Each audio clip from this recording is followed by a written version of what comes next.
Yeah, I had the opportunity 2 summers ago when I was the assistant coach with Billy Donovan, our under-19 world championship team of the USA basketball. He was on that team, and I got to see up close and personal just his huge potential, his huge talent, how good he was. Good young man too, and so no, just to see his development, his ability.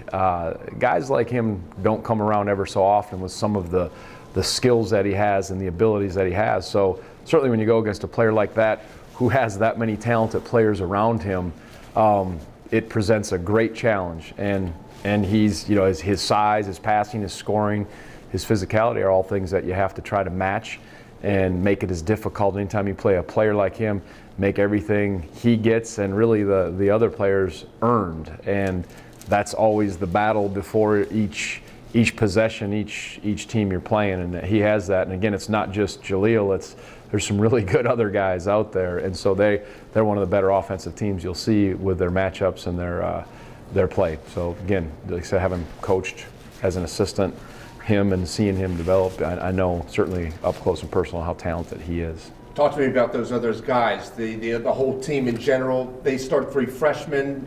Just how do you match up against them? Yeah, I mean they're very talented. Coach K, they do a great job recruiting, and then he puts them in a system that is very good for them and conducive to them. Actually, Justice Winslow was on the team with Mike Tobey, played on that team with Jaleel, so very gifted. Defensively and offensively, multi-dimensional player. And then obviously their point guard has that uncanny, he's such a neck-up player with the physical abilities to go with it. Rashid Suleiman was on that same team, the under-19 team, so really 3 of those guys played on that. Rashid is such a talent. And there's Emil, there's so many good players. That's what they do when they play well. So you have to have the mindset that, again, they're going to have to earn, and they have young guys, but they're talented, and they got some experienced guys mixed in with them, and they're obviously playing at a very high level. You have 5 days now in between your next game, but then you have a quick turnaround right away. So how do you deal with that going into that 2 games? Right, I think you prepare.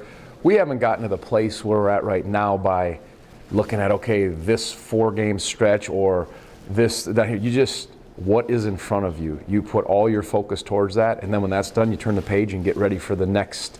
In your preparations, there's some similarities. There's things we do that are consistent that you're always preparing, but again, you get as ready as you can, you prepare as much as you can, you become as physically and mentally as fresh as you can for these games. But having coached in the Pac-10, we always played Thursday, Saturday. So you always had that one day in between. So there's some experience. We've talked about that before, but it's Duke that's in front of us, getting as ready for them as we can, and all the focus goes in that. And then when that's done, turn the page and get on to the next one, however short that turnaround is. And it's the same, who we're playing, they have the same situation. So get with it. With College game day coming, obviously it's a top 5 matchup most likely. Circus kind of rolling into town for this one. Can distract from the basketball game a little bit, but at the same time, must be a great opportunity for your program to be in that spotlight and help with kind of the building of the program. Yeah, very thankful for what's happening. And again, never been a part of College game day, and certainly whenever Duke comes in, there's such excitement, and just where they're positioned, where we're positioned, there's a lot to it.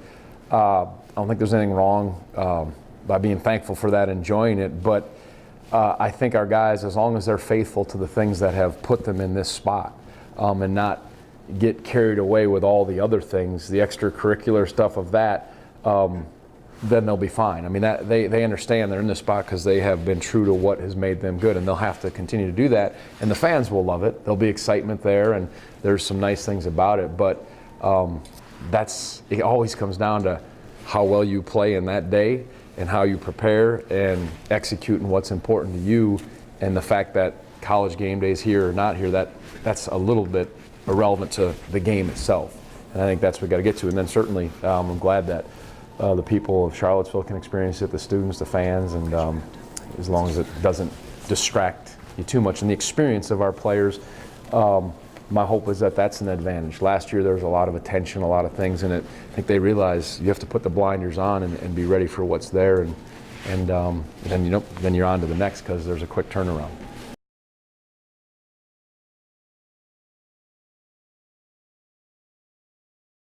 Yeah, I mean, I think they're so talented and they're getting more experience, but I've always said the formula for us last year and this year up to this point has been the experience, the upperclassmen, and you got to use that. That's something that I think has helped us be resilient in those situations. If you haven't been in those, it's a little different. So I hope that's an advantage for us. I think our guys, I can't say how Duke responds. Hopefully that's a great home atmosphere, as we know it will be. But I think the experience for us is important. When you have some special talent like they do with those young guys, there's something a little different there. But again, there's no substitute for experience. So I'm thankful that we have some upperclassmen, and certainly they'll be tested.